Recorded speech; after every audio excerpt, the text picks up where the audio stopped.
2세다 보니까 한국어가 좀 서툴 좀 봐주시기 바랍니다. 안녕하십니까.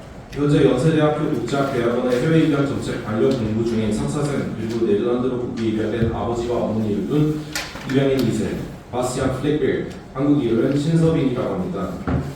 이번 유기 수용시설 피해 아동들의 권리 회복 및 보호 지원을 권한 법률제정 포럼에 초대해 주셔서 먼저 감사 말씀을 드립니다.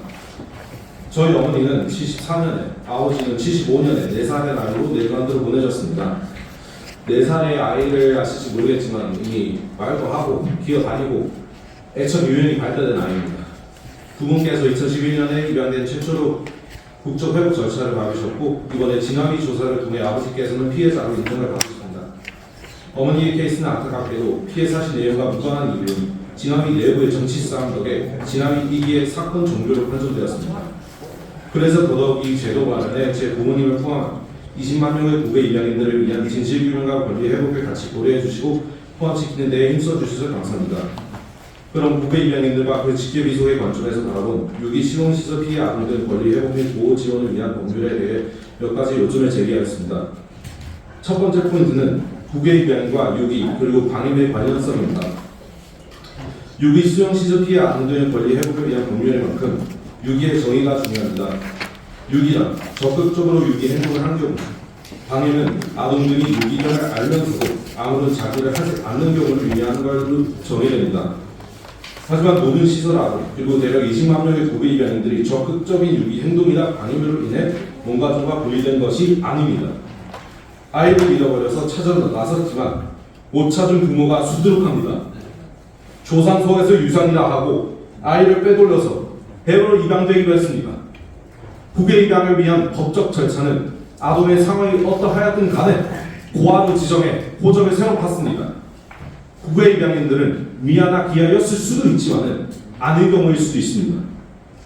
제 가족사를 봐도 그렇습니다.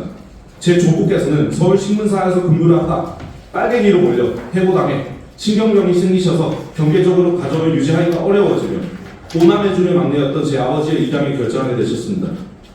제 외조모께서는 집에 나와 혼자 딸을 키우는 것이 어려워 제 어머니를 지인의 집에 맡겼다가 연락이 끊겨 제 어머니를 잃어버리게 된 케이스입니다. 이런 다양한 배경을 둔 국외 입양인들을 포함시키는 것이 필요한 만큼 포괄적인 정의가 필요해 보입니다. 이 법률의 국외 입양의 포섭을 위해 해결해야 할 과제가 또 하나 있습니다. 바로 증명의 문제입니다. 많은 입양인들은 시설 피해자가 동일하게 원가 정도와의 상관없이는 진술을 알 수 있는 길이 많이 없습니다. 입양기관과 아동 수요 시설의 배경 자료를 믿을 수가 없습니다. 그 불완전한 자료를 심지어 안 보여줍니다. 그래서 국외 입양인 중에 유기와 방임을 증명할 기준과 추정의 기준이 어떻게 되는지가 명확하게 정의가 안 되어 있으면 입양인 당사자들 사이에 혼란이 있을 것으로 얘기됩니다. 국외 입양인 중에 대상자가 있고 또 어떤 당사자는 대상자가 안 되는 그런 상황이 발생해서는 안 됩니다. 국외 입양인들을 갈라차게 하는 정책을 펼쳐서는 절대 안 됩니다. 원가정의 배경이 어떻든 유기되었든 미아가 되었든 누군가에 의해 강제로 빼돌렸든 간에 모든 국외 입양인들은 다 같은 인구 정책, 아동 정책, 가정 정책, 미혼모 정책, 사회정화 정책의 구호와 허울하에 돈을 벌기 위해 구조적으로 반헌법적, 반민족적, 반인권적 국가폭력으로 인하여 해외로 송출되었습니다.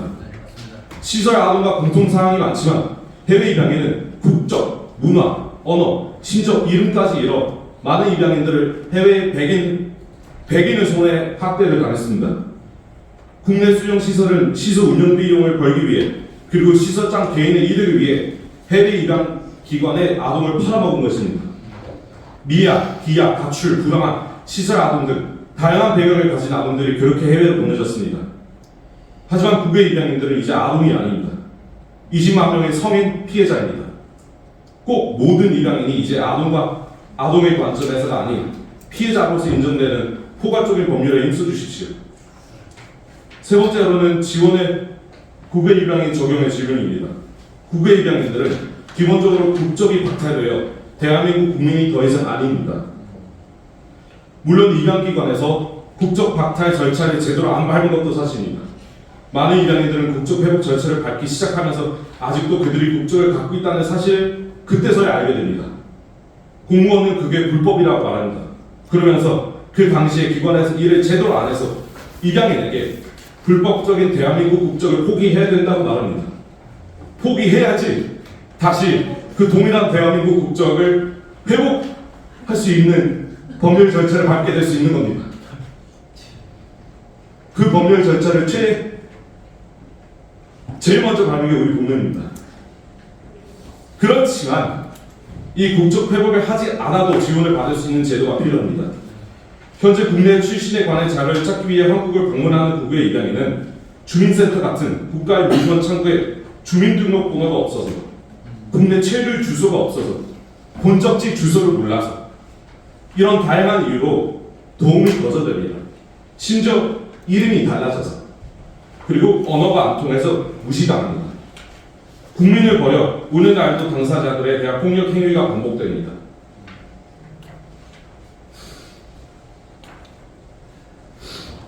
(1950년대부터) 시작된 국민거리기, 저출산 국가로 전환된 1980년대 중반 100명당 1명꼴로 해외로 보내졌습니다.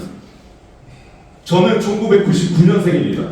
제가 다닌 네덜란드 중학교에 저랑 동갑인 한국 출신 입양인이 3명이 있었습니다. 제가 다닌 네덜란드 대학교 수업에도 동갑인 4명이나 있었습니다. 그리고 2023년에도 70명대로 해외로 보내졌습니다. 대한사회복지회, 볼트아동복지회, 동방사회복지회, 한국사회봉사회 4기관은 오늘도 해외 입양, 국내 입양, 노인복지시설, 장애인시설, 아동시설, 부동산 투기로 돈을 벌고 있습니다. 의원님들은 많이들 얘기합니다. 다 저출산 대책을 고민한다고 얘기합니다. 하지만 세계에서 제일 낮은 출산율을 가진 대한민국은 2025년에도 입양 제도를 통해 아직도 국민에 대한 돌봄을 해외에 위탁하고 있는 겁니다. 저출산 정책을 위해서는 돌봄에 대한 이해도가 있어야 하는데 여태 국가는 해외에 그리고 국내 시설 그 돌봄을 위탁했으니 아동 돌봄에 대한 깊은 이해도가 낮은 게 당연할지도 모르겠습니다. 마지막으로는 이 법률 적용 대상자의 직계 비속에 위반하면 문제입니다. 제가 소개를 해드렸다시피 저는 입양인 당사자가 아닌 당사자의 직계 비속입니다. 국적 회복 절차에 있어서도 복수 국적자로 인정된 건 저희 부모님과 달리 직계 비속은 인정 대상이 아닙니다. 그래서 저는 현재 한국 국적이 없습니다. 한국에는 제 부모님과 저는 가족관계가 증명이 안 되는 이 현실이 참 가슴 아픕니다. 제 부모님을 위해 행정 절차를 하려고 해도 공무원들은 아들이 아니라고 거절합니다. 이 법률에서도 직계 비속에 대한 내용은 지금 빠진 상태입니다. 피해는 고스란히 세대를 넘어 이어집니다. 권리 회복과 지원도 세대를 넘었으면 하는 마음에 호소합니다. 불의 피해자들 후손들이 잊지 말아주시기 바랍니다. 후손들도 권리 회복을 할 수 있게 유저자 정보를 통해 조부모를 찾을 수 있도록 해주시길 간곡히 부탁드립니다. 여기 계신 분들 중에 이미 잘 알고 신경 쓰이는 분이 많다는 걸 보아 깊은 감사를 드립니다.